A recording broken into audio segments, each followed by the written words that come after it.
এইটো হৈছে আমাৰ বাহিৰৰ পাকঘৰ দেই ৰাইজসকল। আজি আমাৰ ঘৰৰ পৰা ভাইটি আহিছিলে, এইবিলাক মাছ আনিছে। ইয়াক কি বুলি কয়? খলিহনা মাছ।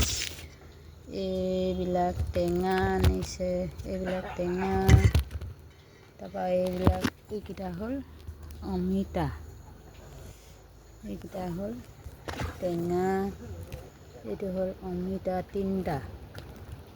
এতিয়া ঘৰত লগা অমিতা, এয়া হ'ল ঘৰত লগা অমিতা, মাছ, ঔটেঙা। বায়েকৰ প্ৰতি কিমান মৰম ভায়েকৰ, দেখিছে নাই? এইবিলাক বস্তু লৈ আহিছে। তাতে মানুহে বুজি পাব লাগে ভায়েক বা ককাই ভনীৰ সম্পৰ্ক কিমান মধুৰ, ভাল। তাত মাজত বিধি হেঙাৰ হৈ সোমালেহে দিগদাৰ হয় অলপ। কথাষাৰ ভাবি চাব দেই ৰাইজসকল।